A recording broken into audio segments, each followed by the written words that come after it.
ప్రథమాధ్యాయము తృతీయ పాదము ఆధారం ద్యుభ్యాధ్యాధికరణం. పరమాత్మ కన్నా వేరు కాదు కదా.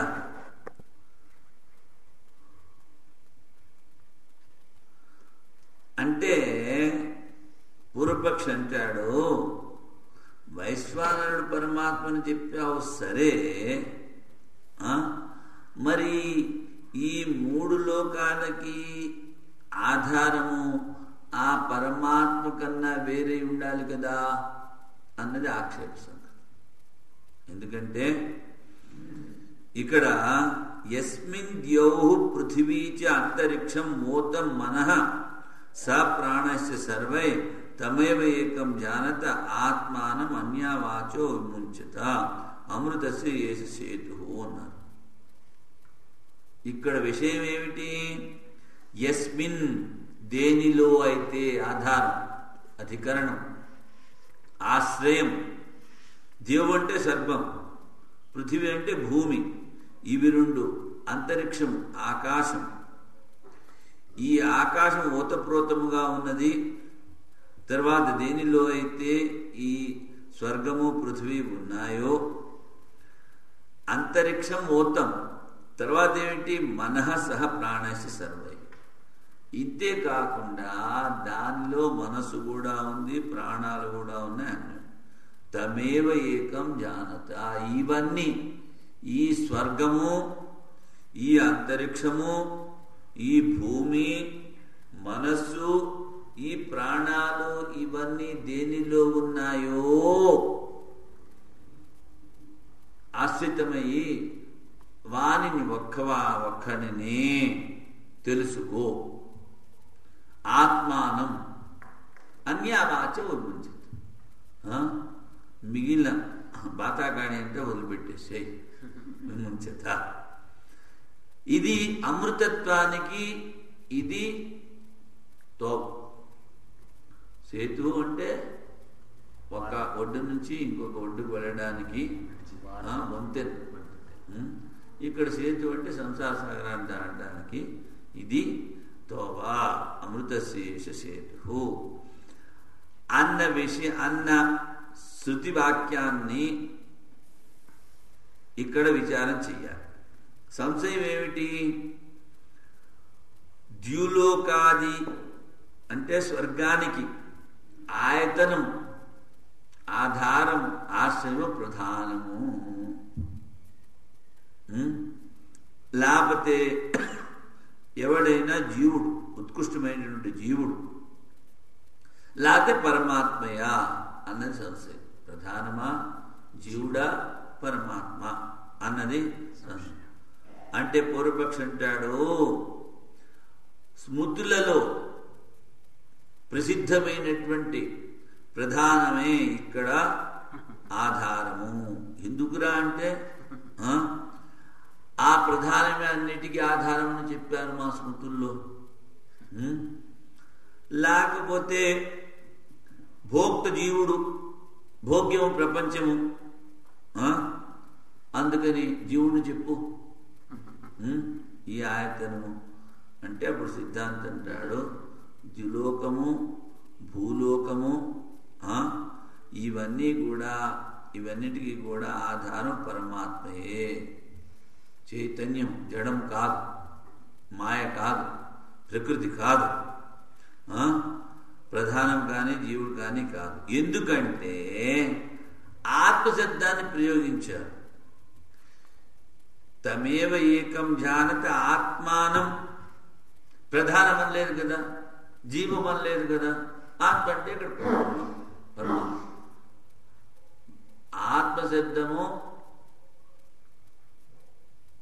జీవాత్మ పరమాత్మలకి సాధారణమైనటువంటి శబ్దము, ఇద్దరికీ ప్రయోగించేటువంటి శబ్దం.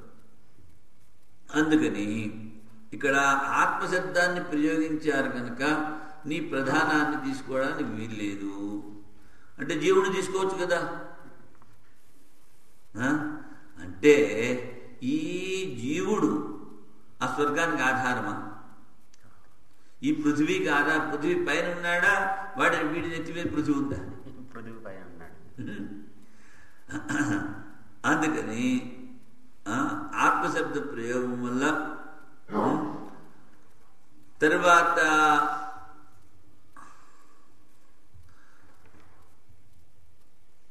మోక్షం పొందినటువంటి పురుషుల గమ్యస్థానం అని చెప్పారు. ఏది? ఆ పరమాత్మ సర్వవ్యాపకమే ప్రధానమని ఎక్కడ చెప్పలేదు కదా. తరువాత ఈ ప్రకరణం మొదటి నుంచి చివరి వరకు బ్రహ్మ ప్రకరణం, బ్రహ్మ గురించి చెప్తున్నారు. నీ ప్రధానం గురించి కానీ జీవుని గురించి కానీ, జీవుడు ఎవడంటే నీకు నువ్వే తెలుసు, నీ గురించి నీకు చెప్పవలసిన అవసరం ఏముంది? ఇంట్లో కూర్చుని నేను జీవుణ్ణి నాకు అన్ని తెలుసు అని అనుకుంటే అన్ని వదిలిపెట్టి రావాల్సిన పని ఏముంది? ఏ పరమాత్మ ఉన్నాడో అని తెలుసు. ఇక్కడికి వచ్చిన తర్వాత ఏమిటి తెలిసింది? దేన్నైతే మనము ఆత్మ అంటున్నామో, ఈ శరీరానికన్నా భిన్నమైనది ఏదైతే ఉందో అదే సర్వవ్యాపకమైనటువంటి బ్రహ్మ అని ఇక్కడికి వచ్చిన తర్వాత తెలిసింది. ఇంట్లో కూర్చుని అనుభవించామా? లేదు. అటువంటి సాధన చేశామా? అందుకని జీవుడు కాదు నాయన. సర్వజ్ఞము సర్వశక్తిమంతము ఇలాంటి గుణాలు కూడా చెప్పారు కనుక ఇక్కడ జిహ్వాధికరణంలో ఈ స్వర్గానికి పృథివీకి ఆశ్రితము ఆధారము పరబ్రహ్మమే. ఇప్పుడు ముండకోపనిషత్తులో చెప్పారు, యస్మిన్ ద్యోహు పృథివీచి అంతరిక్షం ఓత అంటే ఓతప్రోతం అంటే అలుపులు ఉన్నాయి అని. మనస ప్రాణస్య సర్వై తమేవ ఏకం జ్ఞానథ ఆత్మానమన్య వాచో ముంచిత అమృతశేషశేషు. దానినే తెలుసుకో, ఆ ఆత్మనే తెలుసుకో, మిగిలిన మాటలన్నీ వదిలిపెట్టేసాయి, సంభాషణలన్నీ వదిలిపెట్టేసాయి. ఇది అమృతత్వానికి తోవ. ఇప్పుడు పూర్వపక్షి చెప్తున్నాడు, ద్యులోక భూలోకాది అశేషం జగద్ అస్మిన్ ఆధార ఆశ్రితం. ఈ స్వర్గము ఈ భూలోకము ఇవంతా వీటికి ఒక ఆధారం ఉంది. తం ఆధారం ఏకమేవ ఆత్మానం జానీత. ఆ ఆధారాన్ని ఆత్మని తెలుసుకో. నతు ఆశ్రితం ద్యు పృథివ్యాది.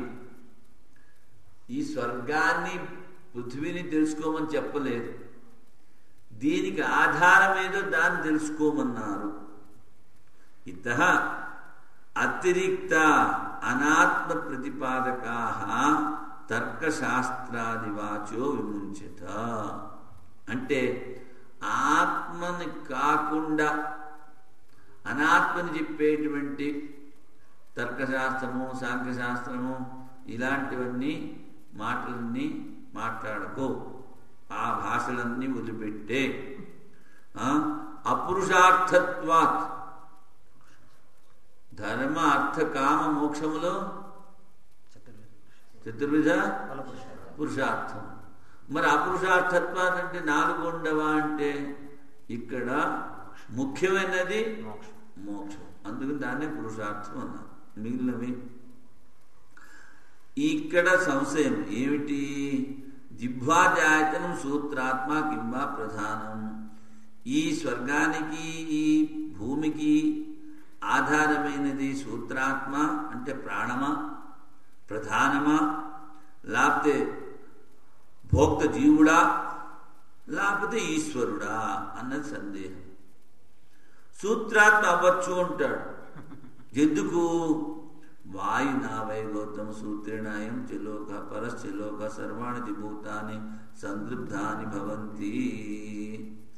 ఈ వాయువు ద్వారా హే గౌతముడా, ఈ వాయువు అనేటువంటి సూత్రము ద్వారా ఈ లోకము పరలోకము అన్ని భూతములు దీనిలోనే గుచ్చబడినవి.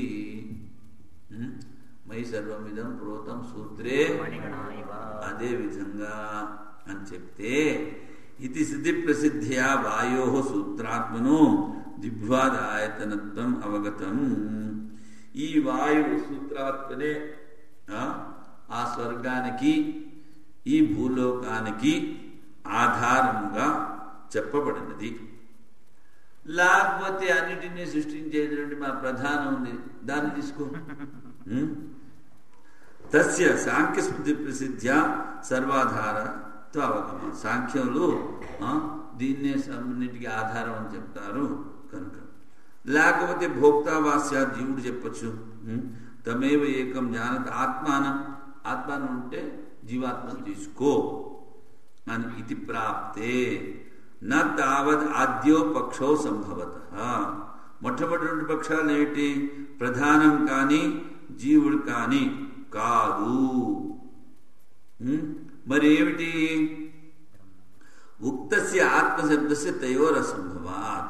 ఈ ఆత్మశబ్దం చెప్పామే, ఈ ఆత్మశబ్దము ఆ ప్రధానంలో జీవుడిలో సంభవం కాదు అని. ఈ ఆత్మశబ్దానికి ప్రధానం కానీ జీవుడు కానీ అర్థం చెప్పలేము.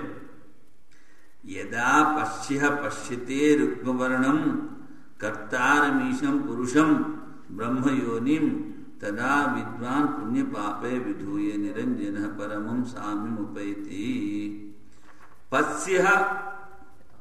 పశ్యతే, పశ్య చూసేటువంటి వాడు చూస్తాడు. ఏమిటి? రుక్మవర్ణం స్వయం జ్యోతి స్వభావం. సువర్ణవర్ణం. రుక్మవర్ణం అంటే స్వయం జ్యోతి స్వరూపుడు, బంగారం పొందగలిగిన వాడు, కర్తారం అన్నిటినీ సృష్టించేటువంటి వాడు, ఈశం శాసకుడు, పూర్ణాత్ పురుషుడు, బ్రహ్మ యోనిం అన్నిటికీ కారణము. తథా విద్వాన్ ఎవడైతే పశ్యతే యదా యస్మిన్ కాలే ఎప్పుడైతే ఈ విధంగా స్వయం జ్యోతి స్వరూపుడైనటువంటి అందరినీ సృష్టి చేసేటువంటి ఆ పరమాత్మను చూస్తాడో. విద్వాన్ అంటే జ్ఞాని. ఎలాగా? మనకి గీతలో వచ్చింది విద్యా వినయ సంపన్నే బ్రాహ్మణే సునిజీవ స్వపాకే చ పండితాః. పండా అస్యాస్తి ఇది పండితః. అంటే పండ అంటే ఆత్మ సంబంధి జ్ఞానం ఎవరికి ఉందో వాళ్లే పండితులు, మిగిలిన వాళ్ళందరూ అపండితులు. అందుకని పండితాః అన్నారు. అదేవిధంగా ఇక్కడ విద్వాన్ అంటే జ్ఞానం. ఎందుకని? ఈ విధంగా స్వయం జ్యోతి స్వరూపుడైనటువంటి అన్నిటినీ సృష్టించేటువంటి శాసించేటువంటి పూర్ణ బ్రహ్మని అనుభవిస్తాడు. వాడెవడు? వాడు విద్వాన్. మామూలు శాస్త్ర జ్ఞానం కాదు. విద్వాన్ పుణ్య పాపే విధూయ. వాడికి పుణ్యం కానీ పాపం కానీ ఉండదు. ధూయి కంపనే అంటే ఒక గడకర్రం మనం పాతామనుకోండి, దాని మీద ఏ కోతో లేకపోతే పక్షో కూర్చుంటే ఏమిటి చేస్తాం? గడకర్రని ఊపుతాం. ఊపితే అది కాస్త పోతుంది. అదేవిధంగా పుణ్యపాపాలు దులిపేసుకుంటాడు. పుణ్యపాపాలు ఉండవు కదా. నిరంజన, అంజనం అంటే పాపం కానీ కలంకం లేనటువంటి వాడు. పరమం సామ్యముపైతి, సమానత అందరిలో ఉన్నటువంటి ఆత్మస్వరూపం అవుతాడు వాడు. అద్వైత లక్షణాన్ని పొందుతాడు అని ఈ ముండకోపండితో చెప్పారు. ఇది దివ్వాది ఆయతనస్య ముక్త పురుష ప్రాప్యత్వ శ్రవణ. ఏదైతే స్వర్గానికి ఈ భూలోకానికి ఆధారమో దానిని ముక్త పురుషులు పొందుతారు అని చెప్పారు కనుక భోక్తు జీవస్య తత్ప్రాప్యత్వ సంభవాత్. భోక్త జీవుడు దాన్ని పొందుతాడని చెప్పలేదు. దేన్ని పొందుతాడు? ముక్త పురుషుడు ఈ అన్నిటికీ ఆధారమైనటువంటి పరమాత్మని పొందుతాడు అని చెప్పారు. అందుకని పరమాత్మని తీసుకోవాలి. కస్మిన్ భగవో విజ్ఞాతే సర్వం ఇదం విజ్ఞాతం భవతి. దేన్ని తెలుసుకుంటే ఇదంతా తెలుసుకోబడుతుందో అని శిష్యుడు అడిగాడు. ఏక విజ్ఞానాన్ని సర్వ విజ్ఞానం ఒకదాన్ని తెలుసుకుంటే అంతా తెలుసుకోబడుతుంది. అప్పుడు చెప్పారు బ్రహ్మవేద బ్రహ్మైవ భవతి, బ్రహ్మైవ సన్ బ్రహ్మాప్యేతి. ఇప్పుడు కూడా మనం బ్రహ్మస్వరూపులమే. బ్రహ్మైవ సన్ బ్రహ్మాప్యేతి, మనం బ్రహ్మని పొందుతాం. ఎప్పుడు ఈ అజ్ఞానము తొలగి మనసు శుద్ధమయ్యి మనసు ఏకాగ్రమయ్యి ఆ ఏకాగ్ర మనస్సుతో పరమాత్మని చింతన చేసినప్పుడు దృశ్యతే అగ్రియా బుద్ధియా. అగ్రియా అంటే ఏకాగ్ర బుద్ధి. ఏకాగ్ర బుద్ధి ఎప్పుడు వస్తుంది? మనసు శుద్ధి చెందినప్పుడు. మనసు ఎప్పుడు శుద్ధి చెందుతుంది? అందులో ఉన్నటువంటి వాసనలు కోరికలు ఇచ్చులన్నీ తీసి పారేసినప్పుడు. అందుకనే గీతలో ఏం చెప్పారు? ప్రజహాతి యదా కామాన్ ఇది ఉపసంహృతం తతో బ్రహ్మ ప్రకరణ. ఈ ప్రకరణం దేని నడుస్తుంది అంటే బ్రహ్మ ప్రకరణము. భూతయోని అధికరణోక్త సర్వజ్ఞత్వాది యుక్తేరపి బ్రహ్మైవ. ఈ భూతాలకు కారణమైనటువంటి వాడు సర్వజ్ఞుడు అని చెప్పారు కనుక ఇక్కడ పరమాత్మనే తీసుకోవాలి. ఇదేంటి? ఇది దుర్వాద అధికరణము.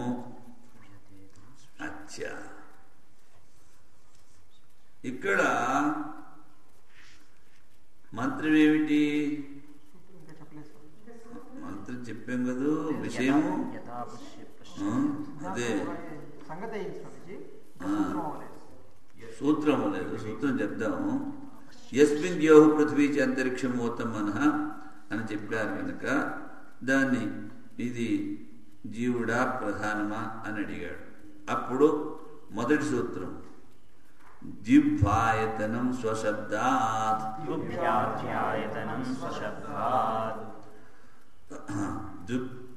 ద్యువాది ఆయతనం స్వశబ్దాత్.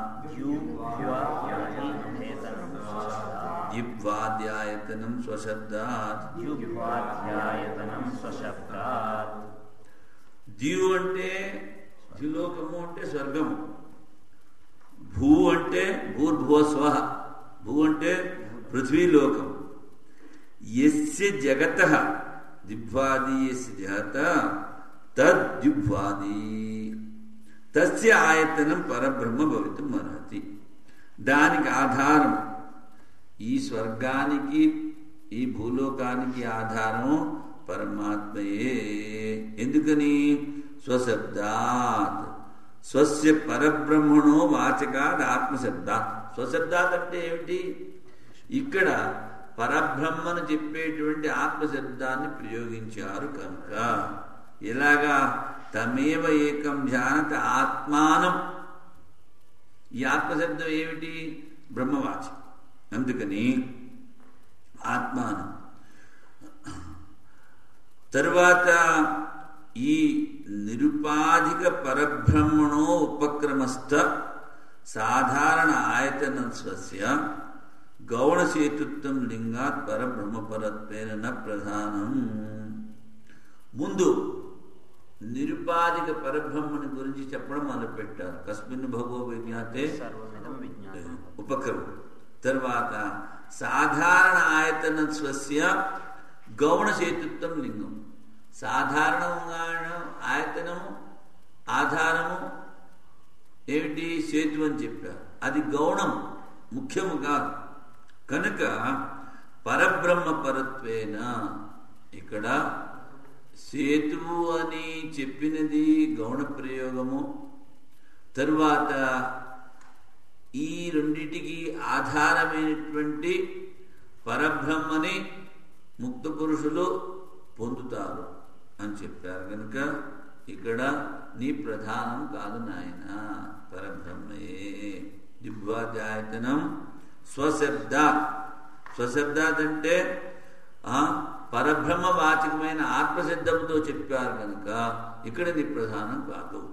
మొదటి సూత్రం ముక్తోపసుప్రవ్యపదేశాత్. ముక్తోపసృప్యవ్యపదేశాత్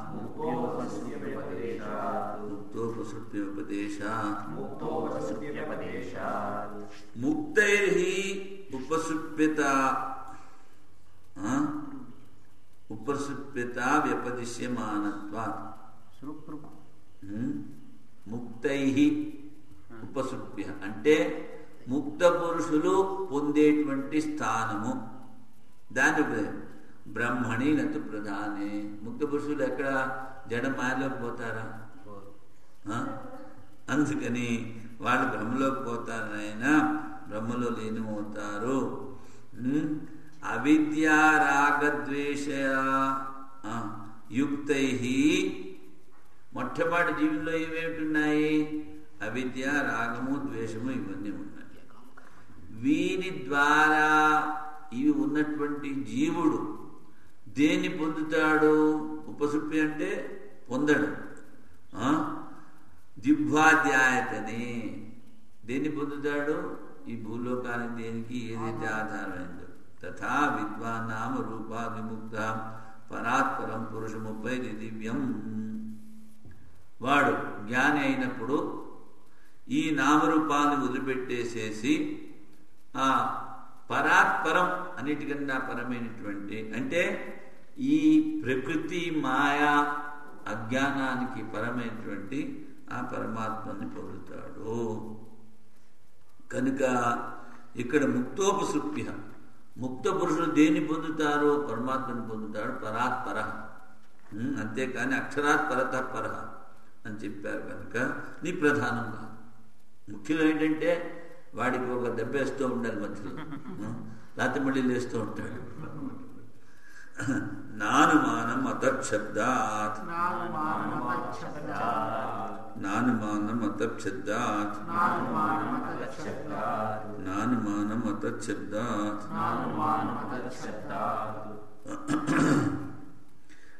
నా అనుమానం అనుమానగమ్యం ప్రధానం నా అనుమానము ద్వారా నువ్వు సిద్ధి చేసి చెప్పేటువంటి ప్రధానం ఇక్కడ చెప్పడానికి అతత్ శబ్దాత్ నీ ప్రధానం గురించి చెప్పేటువంటి శబ్దాలు ఇక్కడ ఏమీ లేవు. అందుకని జిలోకాయతనం న ప్రధానం తస్య అచేతనస్య ప్రతిపాదక శబ్ద నాస్తి. నీ అచేతనమైనటువంటి ప్రధానము మాయని చెప్పేటువంటి శబ్దాలు ఇక్కడ శృతుల్లో లేవు. తరువాత ప్రాణభృత్య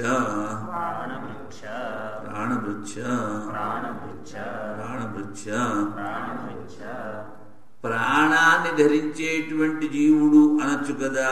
అంటే ఆ జీవుడు ఈ స్వర్గానికి భూలోకానికి ఆధారము, అధికరణము, ఆశ్రయము కాలేడు.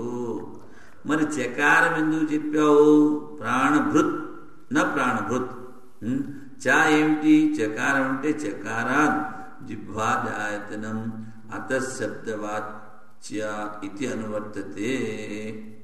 మళ్ళీ నీ ప్రధానాన్ని ఇక్కడ చెప్పలేదు, అందుకని ప్రధానం కాదు. ఎందుకని? జిహ్వాది ఆయతన రూపంతో జీవుడు కూడా కాదు. ఎందుకని? ఏ విధంగా అయితే అతత్శబ్దమని ఈ ప్రసంగంలోని ప్రధాన వాచకమైనటువంటి శబ్దాన్ని ఉపయోగించలేదో అదే విధంగా దివ్యవాచకమైనటువంటి శబ్దాన్ని కూడా ఉపయోగించలేదు. జీవుడు లేడు, ప్రధానం లేడంటే ముఖ్యము బ్రహ్మయే చెప్పారు. భేద వ్యపదేశాత్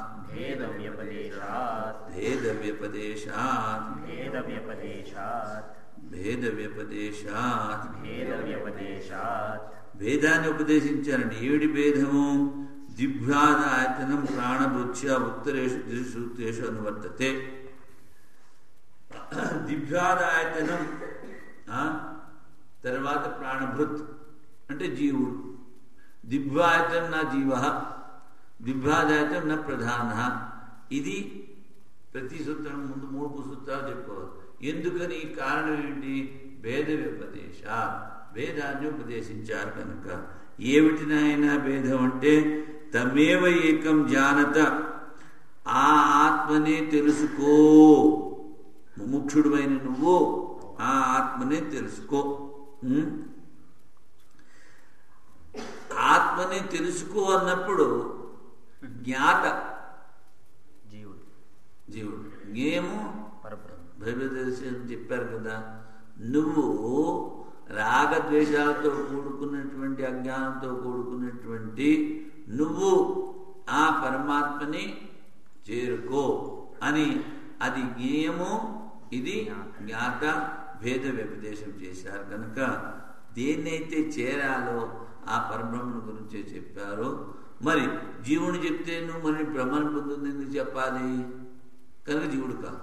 అదేవిధంగా ఇక్కడ జడమైనటువంటి ప్రధానం కూడా కాదు.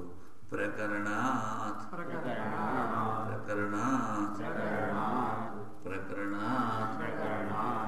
మొదట్లోనే బ్రహ్మ ప్రకరణం. కస్మిన్ భగవ విజ్ఞాతే సర్వమిదం విజ్ఞాతం భవతి. నీ ప్రధానాన్ని తెలుసుకుంటే ఏంటవుతుంది? ఉన్న బుద్ధి కాస్త పాడైపోతుంది. జడం, ఆ జడం కనుక మాయ. అందుకని నేను చెప్పాను కదా, ఉండి ఉండి మాయలో పడ్డాడు అంట. అందుకని ఏంటి అంటే బుద్ధి పాడైపోయింది. కనుక ప్రకరణం ఏంటి? బ్రహ్మ ప్రకరణం. నాయన బ్రహ్మ ప్రకరణంలో ప్రధానం కానీ జీవుడు కానీ చెప్పబడడు. స్థితి అదనాభ్యాంచ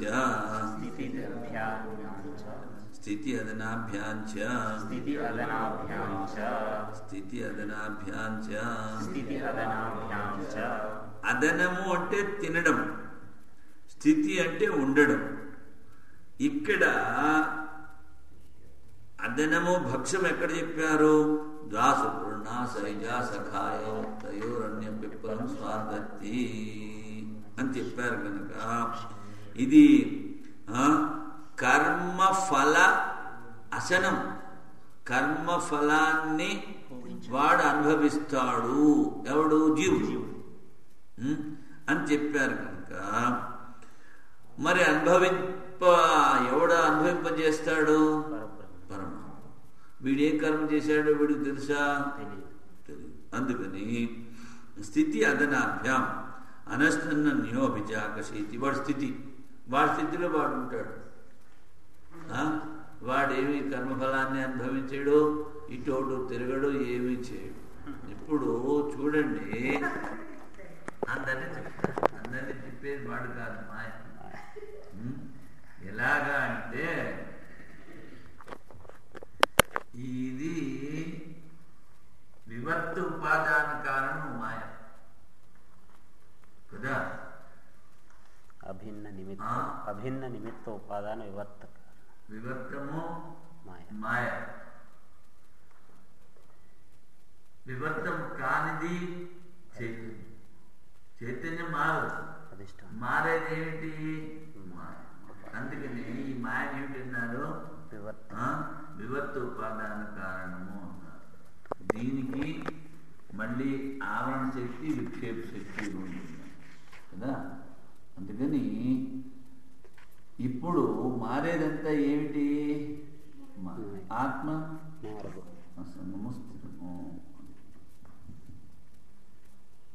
నా శారీర ద్విద్వాదాయతనం కింటు పరమేశ్వర. ఈ అనస్తన్యో అభిజాకశీతి అని చెప్పినప్పుడు ఏమీ తినకుండా ఊరికి ఏదో చూస్తూ ఉంటాడు అని చెప్పారు కదా. అటువంటిప్పుడు ఉదాసీనత, సాక్షిత్వము ఇలాంటివి చెప్తున్నారు కనుక ఈ ఉదాసీనత, ఈ సాక్షిత్వము ఈ జీవునికి లేవు.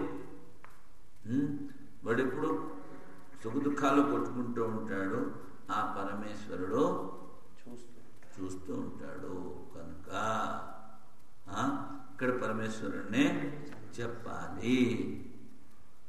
ఇక్కడ ఉంచుదామా, ఇంకా పోదామా? కొంచెం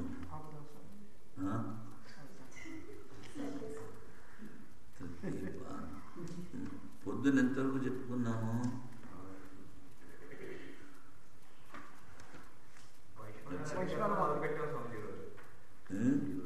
అచ్చా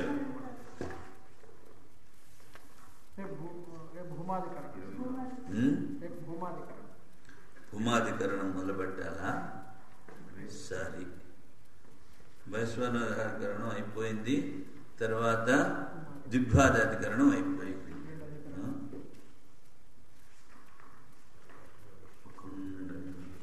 6, 11.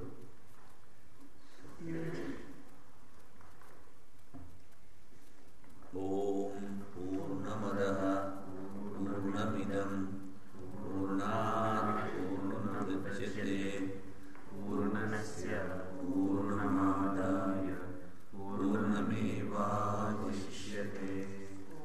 ఓం శాంతి శాంతి శాంతి. శంకరం శంకరాచార్యం కేశవం బాదరాయణం సూత్రభాష్యకృతౌ వందే భగవంతౌ పునః పునః. ఈశ్వరో గురురాత్మేతి మూర్తిభేద విభాగినే వ్యోమవద్వ్యాప్తదేహాయ దక్షిణామూర్తయే